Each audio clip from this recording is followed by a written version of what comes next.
Good evening, peeps. I'm Andrew, or One Star Peeps, and tonight I have the finals of the Geeky T Prime Championship. On our left, we have our round 4 winner, Rob, ThatGuyWolfy, piloting Pete's, the editor of Valhaholt, versus our round 3 winner, or round 4 winner, I don't remember, Chris Pribyl and his amazingly titled deck, Tran, the Lord of Other Archons. Here we'll find out who reigns supreme, the editor or the Lord of Other Archons. Anyways, very exciting matchup here. These decks both do pretty amazing things. We saw what Rob did last round, so we're gonna see what can Chris possibly hope to deal with all this nonsense. Chris, so the big selling point of Rob's deck is the double Fran with Fran's Blaster and Transporter Platform. So artifact control from Strange Gizmo might be super important here. Also, the Grasping Vines could buy him a turn or two. Quixelstone might be interesting, but the double Poltergeist out of Rob's deck is going to actually make both the Strange Gizmo and the Quixelstone very hard or unreliable answers. Fortunately, Chris does have triple Igor and triple babbling bibliophiles to find the answers he needs when he needs them. If Rob lets those creatures stick to the board, he does have Festering Touch, which will make short work of those bibliophiles. And aside from that, Thorium Plasmate, and mostly just fighting after that. Mostly Hapsis, I guess, or the Fran's Blaster or Chan's Blaster could also help a lot. Interestingly, Chris also has Post Pixies, which might be a big might be a big deal. And looks like Chris has already gone and played a Quixelstone. So this is going to be an interesting start to the game and a good way for Chris to slow Rob down. So no transporter shenanigans, no transporter platform shenanigans for a while. And Rob looks like he mulliganed and does not have any Poltergeist, so it's going to be tough for him. He does have transporter platform in hand, so he could get started that way. All right, Rob starts by playing a singular card. Ooh, draws into one of his Poltergeist early. Spider comes out. Has all of the creatures that Rob could play, and he plays a Daughter and a Quant and a Strange Gizmo. Alright, so now Rob has tough choices here. He needs not a tough choice for him. He gets rid of that Quixelstone right away. Spider fights Quant. Spider kills Quant. Eterome and Malison come out. Alright, so that Daughter is looking tough. Not long to live. Mostly saying that because Malison can fight, and then it will put an amber on Daughter, and Daughter will move. And Spider can fight it and get rid of it, and Eterome can sit there and not do anything. I guess that would be the entirety of Rob's turn, but here we go. Chris goes into Star Alliance.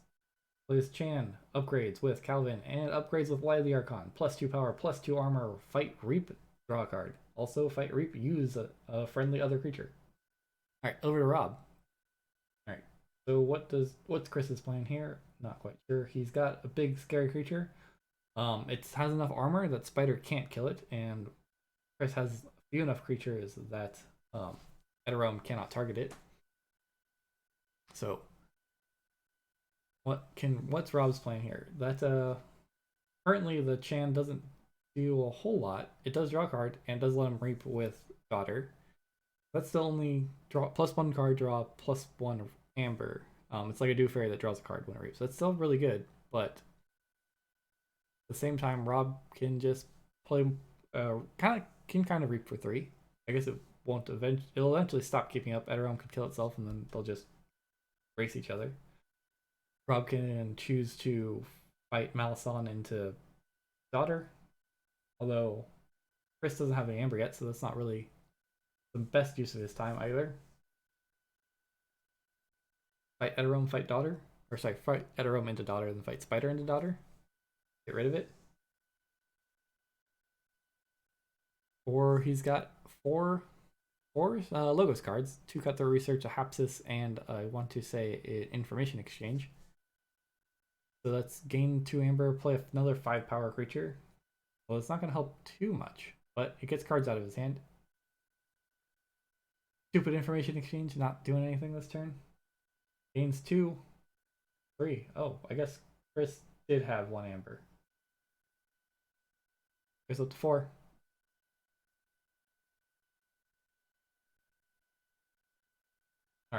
Grasping Vines to return a bunch of artifacts. Returns the... Okay, yeah, returns the Strange Gizmo. Plays Kabuk. Plays Deepwood Druid. Plays Flaxia. Cool, gains 2 Amber. Oh, there's his Amber. I totally missed it. Wild Spirit goes to check. Alright, nice. Now there's a lot of interesting targets for Tran to use. That hand size is really helping out. Let's see, there's now 3 creatures on the board that to match Rob's 3/4 disc, so that Aroma can now target something other than one of Rob's creatures. Looks like, alright, Rob goes into his own Starline's turn. Gonna go in to check himself. Transport platform, nice. Plus Light of the Archons. Apsis is now a 6 power creature with 1 armor. Let's see, blasters. It looks like a couple blasters are coming down. The question is, does he stack them all on the same creature to get maximum transport platform value? And maybe that is the case. Also, the Hapsis, if it's big enough, it's going to be very difficult for the Chans or anything to remove it, because once it gets that ward, it's going to be fairly indestructible. Goes to 7 with Chan's Blaster. And finally, does he continue going all in here?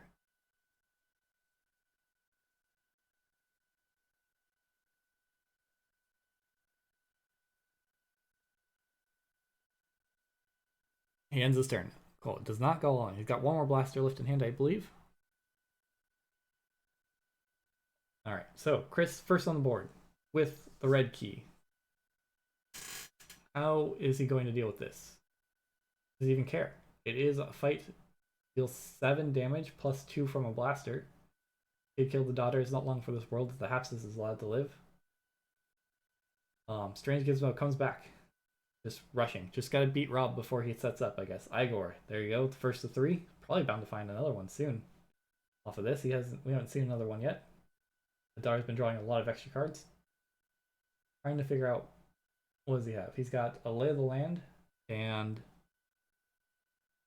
can't see the other 2. Keeps the Lay of the Land and no, never mind. He keeps Post Pixies. Igor number 2. So he discarded Lay of the Land and Cauldron Boil. The Bibliophile, probably keeping that. Alright, gets rid of there's a Bibliophile, gets rid of Kincan and the Medic. Plays Graft, gets to steal 1 eventually. Alright, Rob's just giving to him now. That will do it. He ends the turn at 3 with, I want to say, 2 Bibliophiles, a Daughter, and 2 Igors. This Hapsis is going to have a field day. Or Malison, there's a lot of good, juicy fight targets here. It really depends on what Rob wants to do.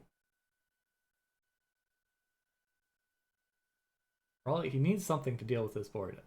At this point in time, Chris can just reap. He's played it on Tame turn. He's played at Logo's turn. Although I was gonna say he's set up for a interesting Starline's turn, but he discarded 3 Starline's cards off of the Igors, so maybe he's not as well set up as I would imagine his hand to be for Starlines. Anyways, Rob's got Red Alert, so that's gonna clear out a lot of this junk. Looks like that's what he's considering, and it lets him transport a platform those upgrades back, and it will increase his Red Alert damage. Nope, maybe, yes, he does that. Alright, so Red Alert. Boom. So 1, 2, 3, 4, 5, 6. 6 damage to all of his creatures. Chan absorbs 2 of it. Takes 4 damage. It is a 6 power creature currently. Everything else is destroyed.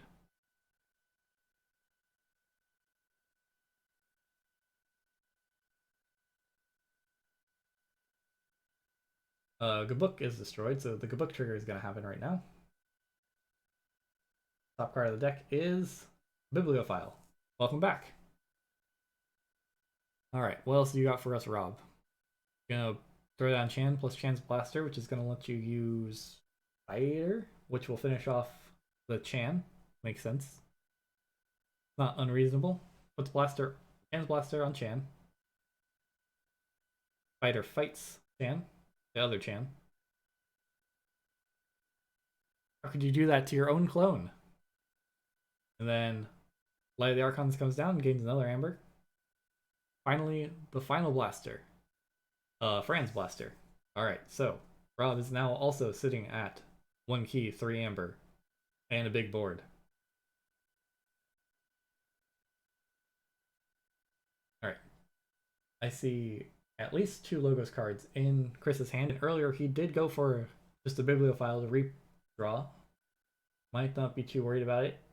If he can get up to 6 amber and threaten with the Strange Gizmo to blow everything up, that might be nice. And he goes for Untamed turn. Alright, Post Pixies coming down. Interesting. Mustic. Great. Blow something up. Probably either Spider or Eterome here, maybe even Malison. They're all good choices. Alright, gets rid of the Eterome.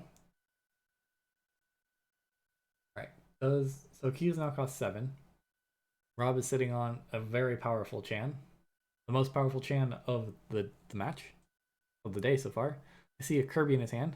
That's always a good way to go. Kirby can play Draining Touch and Festering Touch thanks to the Transporter platform. And Reaps. Deals 2 damage to Bibliophile.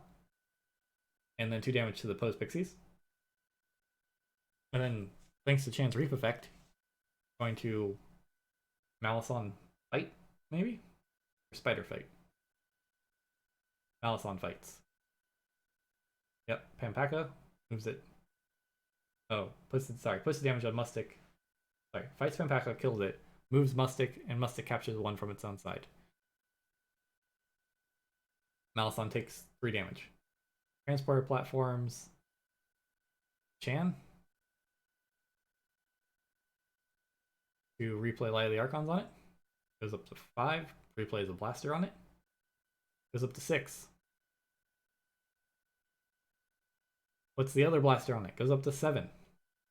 Alright, Spider is now the only creature left. Spider fights the Mustic. Takes no damage.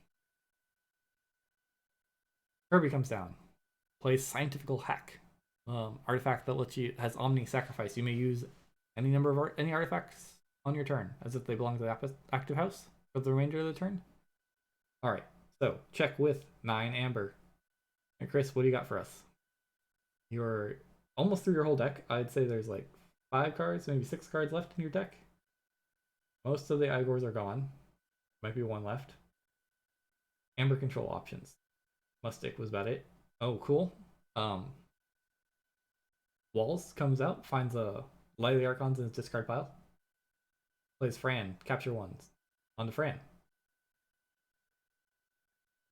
Plays Light of the Archons on Fran, gains 1. Plays a Blaster on Fran, gains another 1. And that's it. Rob forges the 2nd key. Rob is now in the lead. Chris ends his turn at 5 amber, so not quite enough to threaten with the Strange Gizmo. Rob has another probably fantastic turn in Starlines thanks to Kirby and the Transport platform and Chan. Chan can do magnificent things. Fight the Fran off the board, probably, and get rid of the walls. And thanks to Transport platform, that's not really a big issue. He opts to Reap. Okay. Deals 2 damage to break the armor. Then 2 damage to walls. Then Spider fights to get rid of it. Makes sense? Kirby Reaps. Kirby plays a Poltergeist, gets rid of Strange Gizmo. No longer an answer. Chan. Transport platform. Chan. Gain 3 amber plus Reap with Malison. Gain 4 amber. Rob ends the game, or ends the turn. Check with 9. Chris. Looking through his discard pile. Anything. What do I have left in my deck? How can I answer this? Nature's Call. Almost. 1 turn too late. Return all those creatures. Get rid of all those upgrades. Plus Regrowth. Get back Mustic. That's a little, too late. Mustic gets rid of Kirby. And that's it. Congratulations, Rob, on winning the Geeky Tees Prime Championship. It was a very quick match. You really did a good job defending your title as the 2nd best Southern California sealed player. You do a very good job at opening up these Worlds Collide decks, and you pilot them very well as well. Good job, Chris, on making it into the finals. I'm glad it couldn't have happened to a better guy. Thank you so much for watching, everybody at home. Also, if you didn't get a chance, check out the Reddit thread I posted, if you can, if it's not too late, for round 4, actually, where Chris was in it. He gave actually a very detailed response to a very detailed description of every single turn he took in that game, and it's very insightful, and he put in a lot of work. It's a great read. Thank you all for watching. Be sure to check that out. Be sure to check me out. Hit those like, subscribe buttons, all that jazz. Thank you once again. I hope you guys enjoyed this tournament. It was a lot of fun, and I can't wait for the next set of Prime seasons to start up and this stupid virus to go away. Anyways, good night.